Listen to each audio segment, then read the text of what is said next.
back to the channel. Welcome back to another video. Today is a fantastic day. It is new wheel and tire day for the 135. I feel like new wheel and tire days are always good days. Granted, everything goes to plan and everything fits right. We went a little bit more aggressive in the rear as far as tire recommendations go. I wanted a set of wheels that I knew I would like just for temporary until we go wide with the 1M conversion, where we can run something crazy with a lot of depth and concavity and all that. I wanted a good wheel for the value with a company that I know always pulls through, Apex Wheels. Huge shout out to Tom over at Apex Wheels for getting me set up with everything that I needed. Those guys really came through, and they came through quick. The wheels that came on this car were in really rough shape. But let me show you guys what we ended up going with. I'm hyped. I don't know, you guys, man. I'm really feeling these. These are rough. These have seen better days. All right, let's throw them on, see what they look like, eh?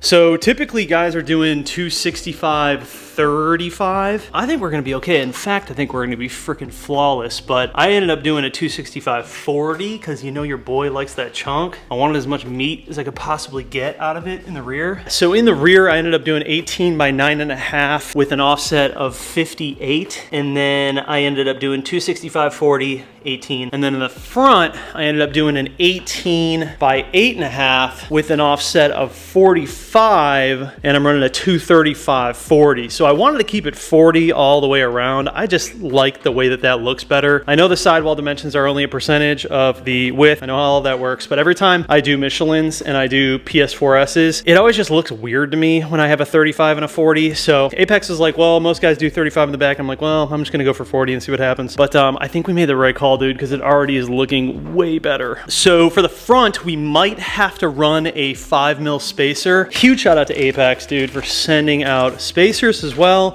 Didn't even realize they were gonna do that, but that's really cool. I also have a set of 10mm over there in case, in the event that I wanna run something a little bit wider. But yeah, dude, I'm really hyped on this. I think it's gonna look really good. I'm gonna do a little test driving, make sure everything's good, no rubbing. But ended up going for the black. If you guys know the phases of this car and what it's gonna go through, this is just a stepping stone. Like, I just wanted to get some wheels on that weren't those, because those were in really rough shape. They were bent, they were wobbly, just all bad with those wheels. So I had to do away with them. Also, the tires are just done. So I figured I wanted something for the time being and temporary while I'm waiting on all my 1M conversion stuff to come in. The 1M wheels are gonna be much different, much more special. You guys will see all that stuff go down. It's gonna be really cool. I wanted to just keep this simple, and I wanted to know it was gonna work, and that was why I went for these wheels. So I've had Arc 8s on my E36. I have them in silver. I was gonna get silver for this car, but I was like, you know what, dude? Really like the black ones. I've never had the black ones on a car before. I'm like, I'm just gonna do the black ones. Shout out to the Modern Mobile Tire guys for coming out. If you guys are in Charlotte, North Carolina, you can call them. I'll leave their information down below, but they'll basically come to your house. They ordered all my tires for me, all my TPMS sensors. They just show up, install it for you on the spot. Super easy. Been using these guys for years, and they're just great. All right, so I'm gonna get these mounted, and then we will discuss a little bit later after I get everything fitted properly, and I might have to adjust suspension and all that stuff. So let's fast forward.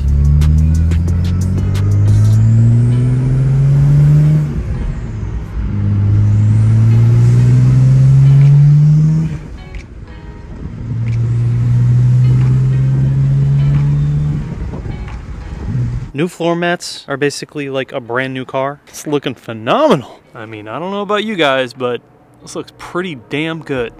Pretty damn good. For a little temporary setup, man. Oh my God, this thing looks amazing. This thing looks so good. What a sick little car.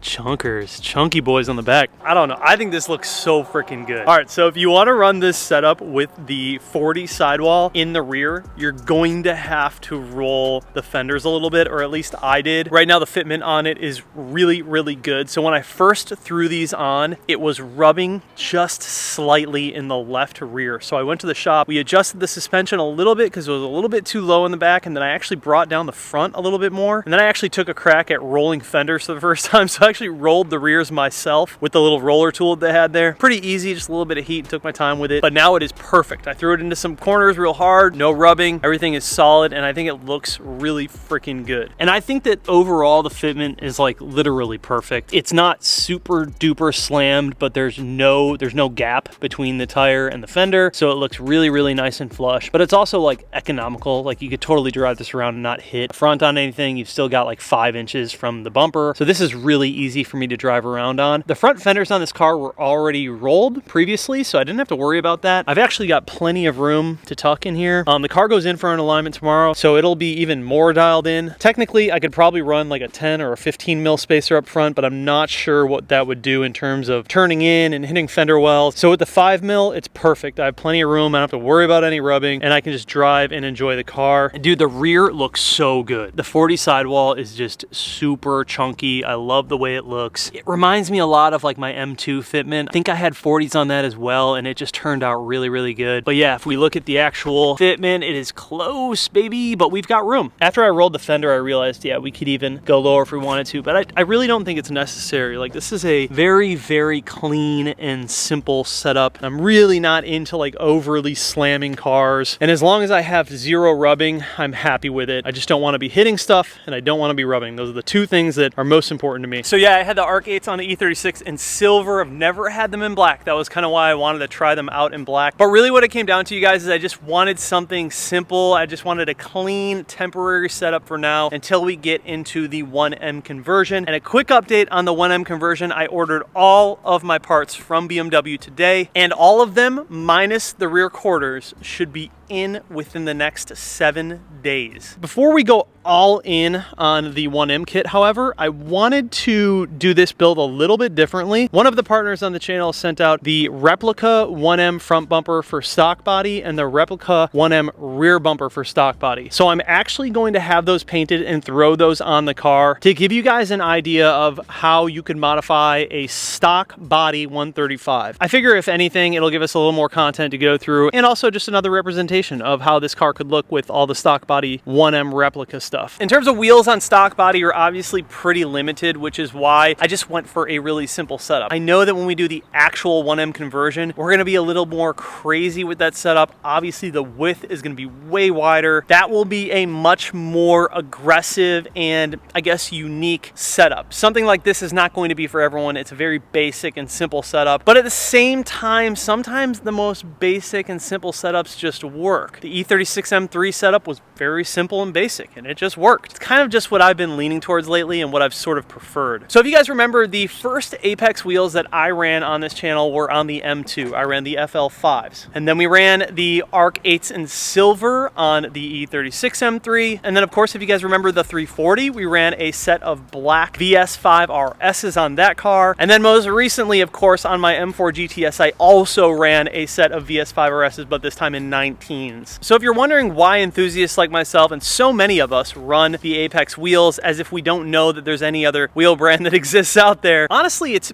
pretty simple. It comes down to value, affordability, designs and style, the different sizes that they offer for BMW platforms. Their 50% off replacement program is awesome. They often do group buys and discounts for enthusiasts like us. They're durable. They have flow formed and forged wheels. And lastly, all of their wheels fit the OEM BMW center caps. So obviously right now I'm not running the OEM BMW center caps. I put a order in for a set. Of course I'm going to do the shadow line, the blacked out ones, but I really do prefer having wheels that allow the OEM center cap. I think that that just looks more traditional to the car, looks much more OEM and a little less aftermarket. I think that Apex just does a really good job of finding something that works and sticks with it. You don't see them making a million different designs. They just have a tendency to keep it simple because they know what works and they know what people want. And that's something that I've really grown to like about that company. When it comes to fitment, Apex also has a really, really good fitment guide for literally all of the cars that they make wheels for. And that is how I figured out the fitment for this car. I just hopped on their website, went to the 135 page, and they give you a ton of different options. It'll tell you what kind of modifications you'll need to make. It'll tell you if you need to run spacers or camber to fit those wheels on the car without rubbing. And it'll also give you insight if there may or may not be any rubbing dubbing when you run a specific size on the car. They also have fitment sizes for the 1M, as well as, of course, the base model 1 Series. One thing that I had mentioned earlier is their replacement program, which I think is clutch, and I don't know a lot of companies that do that. I think that that's actually sort of rare. Personally, I have not had to use that replacement program, thankfully, but my friend Andres, you guys know him as that F30, he has a mineral gray F30 with silver Arc 8s, and he's had to use that replacement program twice. It is nice to not have to pay full price for a wheel if something happens. I've also noticed that Apex is frequently running group buy discounts and deals for us. So you'll notice on their website that they have different group buy sections, and they're often throwing up the wheels that are going to be heavily discounted if a certain number of people pledge to buy that certain style of wheel when that group buy is being offered. So yeah, nonetheless, I'm really happy how these turned out. I know it's nothing like flashy or crazy, but honestly, that's